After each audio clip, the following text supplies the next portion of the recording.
नमस्कार दोस्तों, स्वागत है आज की बड़ी खबरों में। आज है 6 दिसंबर, दिन शनिवार। चलिए बिना वक्त गवाए नजर डालते हैं आज की बड़ी खबरों पे।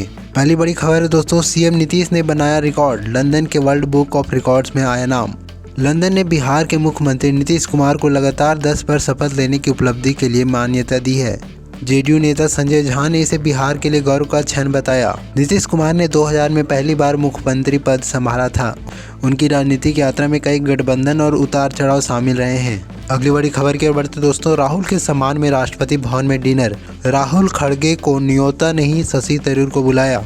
रूस के राष्ट्रपति व्लादिमीर पुतिन की 2 दिन की यात्रा का आज आखिरी दिन है। वह 23वें भारत रूस समिट में हिस्सा लेने के लिए भारत आए हुए हैं। इस बीच कल रात उनके सम्मान में राष्ट्रपति भवन में डिनर का आयोजन किया गया। सूत्रों के मुताबिक कांग्रेस अध्यक्ष मल्लिकार्जुन खड़गे और लोकसभा के नेता प्रतिपक्ष राहुल गांधी को रूसी राष्ट्रपति पुतिन के सम्मान में आयोजित डिनर में आमंत्रित नहीं किया गया है, जबकि कांग्रेस सांसद शशि थरूर को आमंत्रित किया गया है।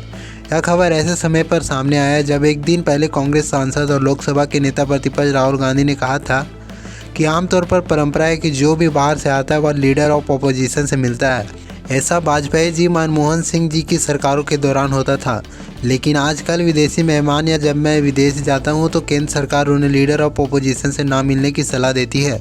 चलिए अगली बड़ी खबर की ओर बढ़ते दोस्तों, वंदे मातरम पर संसद में चर्चा। लोकसभा में पीएम मोदी तो राज्यसभा में अमित शाह करेंगे शुरुआत। संसद के शीतकालीन सत्र के 8 और 9 दिसंबर 2025 को राष्ट्रगीत वंदे मातरम पर दोनों सदनों में विशेष चर्चा होगी।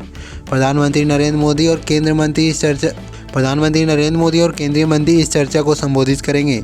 चर्चा का उद्देश्य वंदे मातरम के स्वतंत्रता संग्राम में योगदान, ऐतिहासिक महत्व और वर्तमान प्रासंगिकता का उजागर करना है। दोनों सदनों में विशेष चर्चा होगी। अगली बड़ी खबर की ओर बढ़ते दोस्तों, शादी का साइड इफेक्ट। एमपी विधानसभा में प्रश्नकाल से नजरात रहे विधायक, स्पीकर ने बार बार पुकारा नाम। मध्य प्रदेश विधानसभा के शीतकालीन सत्र के दौरान शुक्रवार को प्रश्नकाल में एक अनोखी स्थिति देखने को मिली, जब सत्तारूढ़ और विपक्षी बेंचों के 1 दर्जन से अधिक विधायक सदन में गैर हाजिर रहे। खास बात यह है कि उनके प्रश्न उत्तर के लिए लिस्ट में शामिल थे। सदन के अध्यक्ष नरेंद्र सिंह तोमर ने अंतिम सूचीबद्ध प्रश्न 25वें के बाद भी 1 दर्जन से अधिक सदस्यों का नाम पुकारा, लेकिन किसी ने जवाब नहीं दिया। हाल के समय में यह शायद पहली बार है जब इतने सारे सदस्य प्रश्नकाल के दौरान सदन से गैर हाजिर रहे, जबकि उनके प्रश्न उत्तर के लिए सूचीबद्ध थे। मंत्री कैलाश विजयवर्गीय ने सदन को सूचित किया कि गैर मौजूदगी की वजह शादियों का सीजन है, जो इस समय चरम पर है। मोहन सरकार के कैबिनेट मंत्री विजयवर्गीय ने भविष्य के लिए सुझाव दिया कि विधानसभा के कैलेंडरों में को शादी के सीजन के ध्यान में रखकर तैयार किया जाना चाहिए। अगली बड़ी खबर की ओर बढ़ते दोस्तों, देश की दिग्गज एयरलाइन इंडिगो पिछले कुछ दिनों से सुर्खियों में है। 2-3 दिनों के भीतर इंडिगो के सैकड़ों उड़ान रद्द हो गई है और कई घंटों की देरी से चल रही है। दिल्ली, मुंबई, चेन्नई और हैदराबाद लगभग हर बड़े एयरपोर्ट पर यात्रियों को भारी परेशानी का सामना करना पड़ रहा है। सिर्फ शुक्रवार को ही 1000 से ज़्यादा फ्लाइटें रद्द होने की वजह से एयरपोर्ट पर अफरा तफरी का माहौल देखने को मिला। लंबी लंबी कतारें लगी, लोग घंटों से फंसे हैं और एयरलाइन के पास उन्हें देने के लिए कोई स्पष्ट जवाब नहीं है। परेशानी का आलम यह है कि किसी को एयरपोर्ट से ही अपनी शादी का रिसेप्शन का वर्चुअल अटेंड करना पड़ा, तो एक गर्भवती महिला को अपने सामान के लिए घंटों इंतजार करना पड़ा। यात्रियों में गुस्सा, नाराजगी और थकान साफ झलक रही है। चलिए अगली बड़ी खबर की ओर बढ़ते दोस्तों, नीतीश कुमार के बेटे निशांत ने दिया बड़ा संकेत। संजय झा बोले, जेडीयू में हर कोई चाहता है कि वो पार्टी के लिए काम करे। बिहार के मुख्यमंत्री नीतीश कुमार के बेटे निशांत कुमार के सक्रिय राजनीति में प्रवेश की अटकलें को हवा देते हुए जेडीयू के वरिष्ठ नेता संजय कुमार झा ने शुक्रवार को कहा कि पार्टी के लोग इसके शुभचिंतक और समर्थक चाहते हैं कि निशांत जी आएँ और पार्टी के लिए काम करें।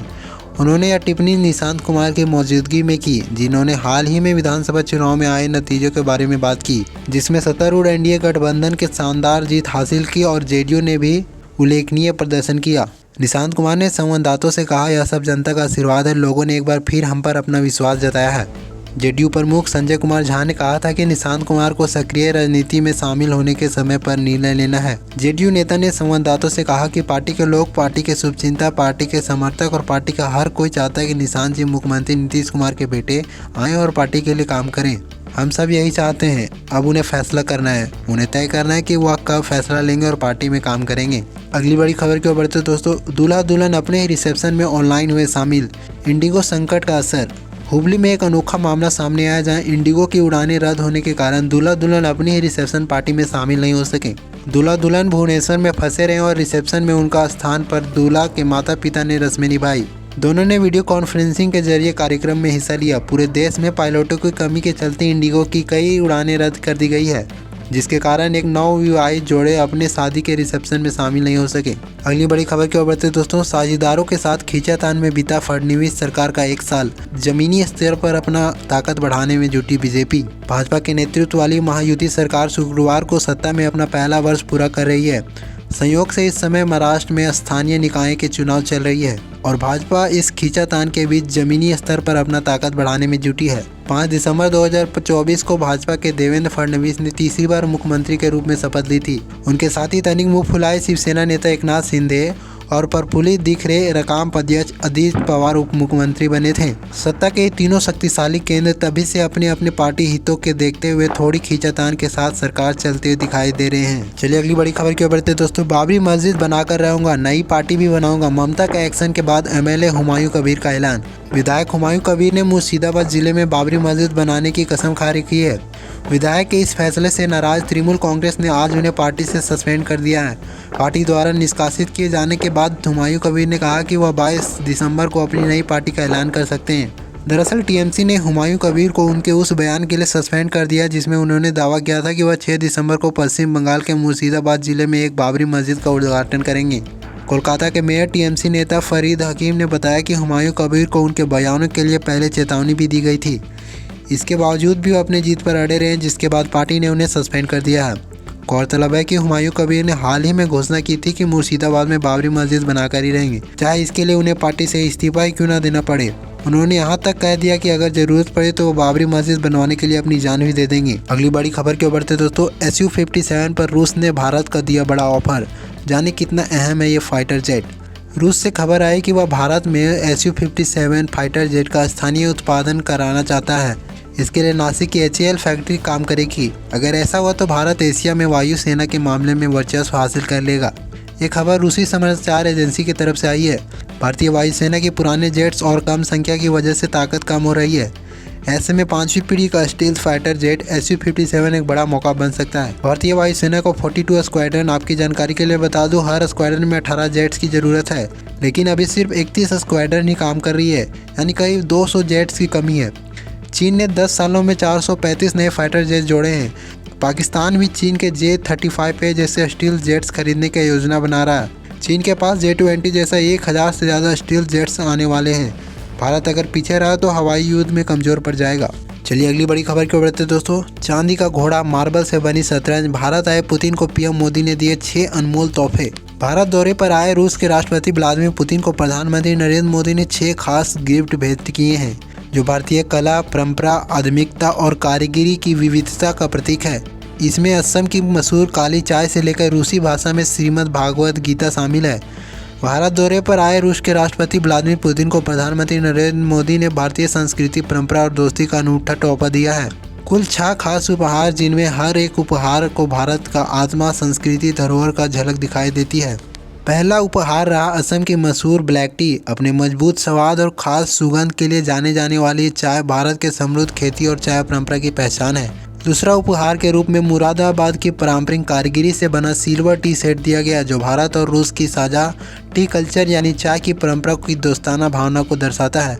तीसरा उपहार के रूप में महाराष्ट्र की कला झलकती है। खूबसूरती से उकेरा गया सिल्वर हॉर्स। इसका आगे बढ़ता हुआ रूप भारत रूस संबंधों की ऊर्जा, गति और प्रगति का प्रतीक बताता गया है। चौथा तोहफा है आगरा की शीला कल्प से सजा मार्बल चेस सेट, जिसमें रंगीन सेमी प्रेशियस स्टोन के साथ बारीक इनेल वर्क किया गया है। यह हस्तकाल भारतीय कलाकारों की सुंदरता का उदाहरण है।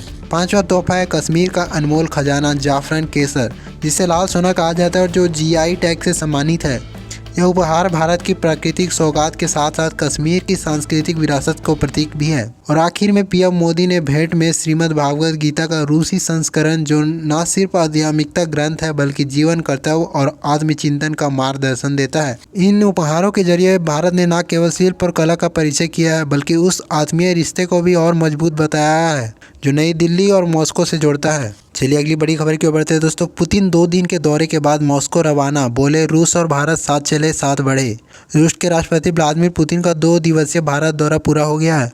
वो 23वें भारतीय रूस समिट के लिए भारत आए थे। इस दौरान दोनों देशों के बीच 19 समझौते हुए। उनके सम्मान में राष्ट्रपति भवन में भव्य डिनर का आयोजन किया गया। इस डिनर में शिरकत करने के बाद वह सीधे रूस के लिए रवाना हो गए हैं।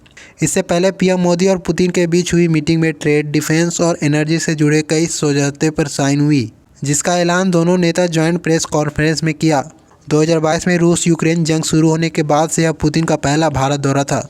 चलिए आज के लिए इतना ही दोस्तों। खबरों से डेली जुड़े रहने के लिए हमारे चैनल को सब्सक्राइब करना ना भूलें। धन्यवाद।